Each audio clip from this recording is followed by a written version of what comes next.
It's one thing to have faith, but it's another thing to actually move in that faith. Join me as I believe. Poet, mother, teacher. Why not believe together? Hey, this is your girl, Shantry Smoot, with my Sassy and Bossy series. Today, this conversation comes from just things that's going on, and I wanted to share this experience because when I was looking for information on this experience, or when I was, asking about it, things, I didn't get much clarity. Things were unclear for me. So, today's topic is how I refinanced my house. Yay!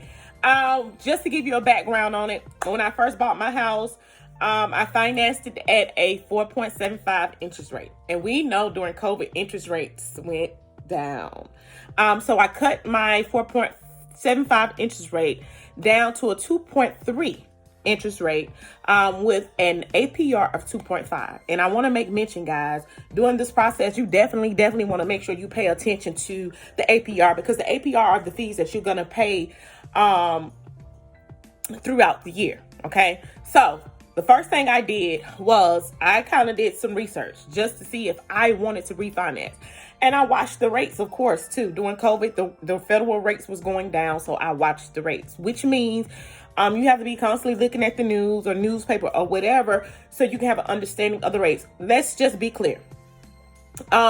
Typically, before COVID, most people would refinance their house and be lucky to drop a point in rates. Okay, you guys see, if you do the math, 4.75 to 2.3, I got over a half in my points as far as reduction on my interest rates. Okay, you have to have a clear purpose as to why you are refinancing. For me, I wanted to save money, not just in my monthly payments, but in my overall interest. Okay, so you have to be willing to do the math, and if you can't do the math, you have to be willing to get somebody to help you do the math. Okay, so let's just say at my 4.75 interest rate, I would have paid back over $100,000 in interest.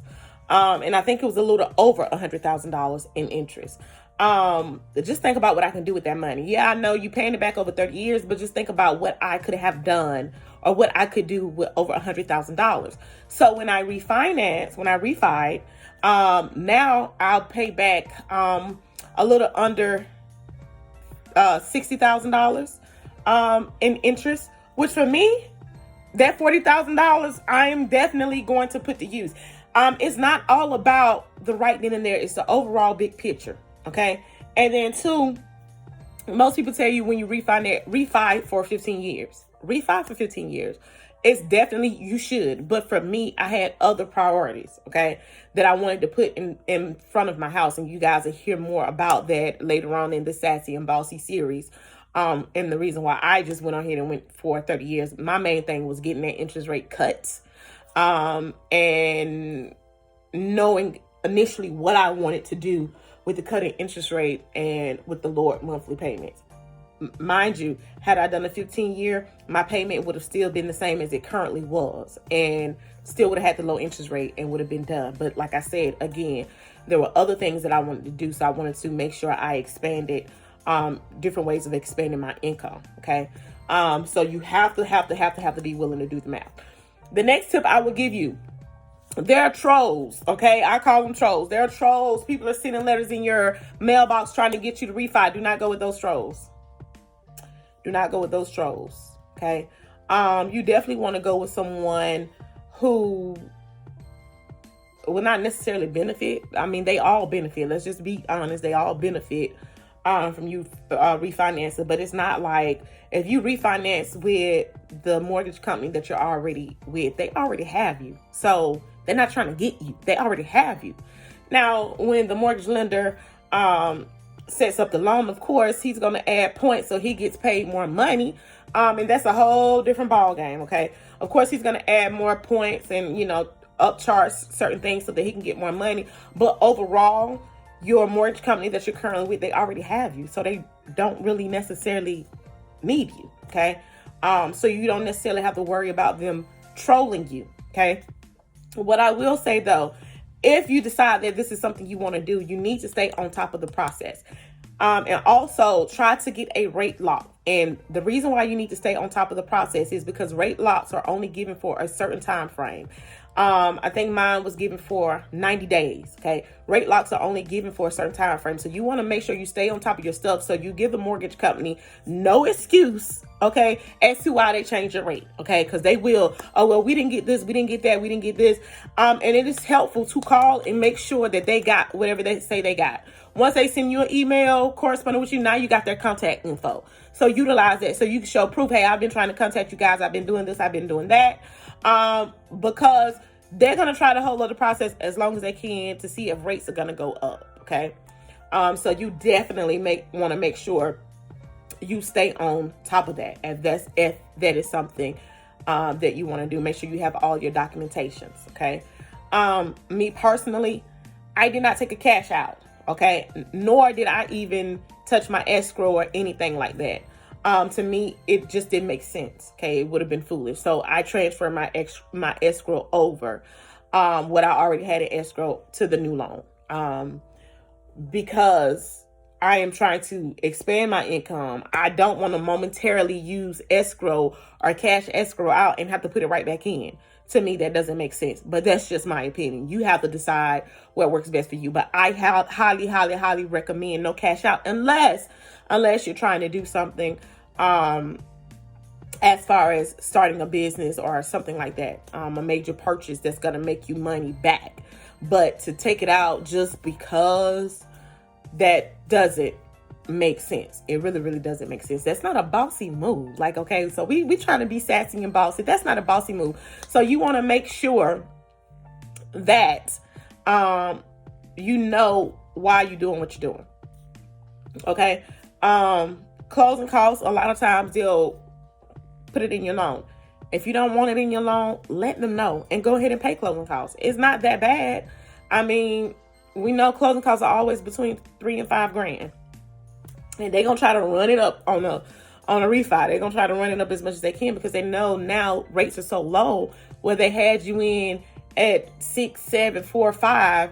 You're going to drop well below that. So they're going to try to run them up. Okay. So, make sure you're on top of that. Okay. You're going to need a witness. They're going to ask you if you have a lawyer. You definitely want to have a lawyer. They'll provide you a lawyer. But here's the thing. When they provide you with a lawyer, the lawyer is not, if anything, the lawyer is mutual representation. However, if they hired the lawyer is theirs. The lawyer is their representation at the end of the day and not yours. It's mutual representation during the closing process. But after the closing process, remember, they hired that lawyer. Okay. So you definitely want to consider all of that. And yes, it is a lot to consider. But when we're thinking about, for me, when I'm thinking about $100,000, over $100,000 versus 40 to 60 grand, to me, it was well worth it. For a lot of other people, it may not be well worth it. It just depends on how much you've already paid off or paid into it. A lot of people say they want to refinance so they can make larger payments. Dave Ramsey said the likelihood of that happening is slim zero. Be different. And yeah, I was doing that before I refied and still currently, doing that now. But like I said, I had some other things that I wanted to do. So that's what I did. But overall, my refi was pretty much smooth sailing for the most part. I did have a cushion because I had a VA loan. So that was different for me. I had a VA, and there's laws for VA loans and VA refis. And so the VA requires the loan to be set up when they refi, that within 3 years, you start to see a return for your refi. Okay. So like I said, I did have some backing. So these are things that you definitely want to consider, when considering whether or not you want to refi your house. I'm trying to think if I have any more tips. This is the main one. We already know that this is a seller's market. If you didn't know, I'm telling you that right now, due to everything that happened during COVID, this is a seller's market, which means, okay, there are no houses on the market, which means the prices of the houses are going up. So you want to double check the value of your house. Okay. They're going to say, we're checking the value of your house. We're getting an appraisal. My opinion, I highly doubt it. Okay. They just know the market right now. So they already know from when you got your house to now, the market value on your house has went up. But you definitely want to make sure you look at the comps, or shall I say the other houses in your area or on your street that has been selling, because you don't want to refi and get upside down.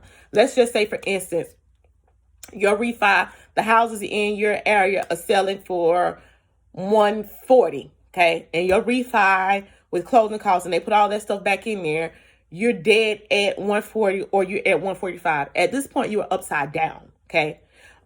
Because should you sell, and most refis try to put a clause in there where you can't sell for a certain amount of time. But should you sell or try to sell, you're not going to get a profit out of that, okay? So you want to look at the comps around you in your neighborhood, so you can definitely test with all measures whether or not your refi is worth it. Now, let's say, for instance, houses in my neighborhood are selling for 160, 170. I refi, it brings me up to 140, 144, something like that. If I sell my house today, there's a $15,000 profit. Even with me refiing, even with me starting over, that's still a $15,000 profit should I need to sell. Okay. So these are all things to think about. And then if you want to get technical and deep into actual profit, your seller's agent will get 6% of what the house sold for. And then the buyer's agent will get 3%. So that's 9%, okay, of whatever your selling price is. So this is how you still determine your profit, and then whether or not you're going to negotiate or pay closing costs. These are all the things we want to consider when refinancing, because if we're not benefiting in some form, way, or fashion, we do not want to refinance. Remember, we are being sassy and bossy. And when we're bossy, we're bossing up. And we can do little things around the house like this to help us boss up. This is your girl, Shantry Smooth. Remember, love with your whole heart, because I love you.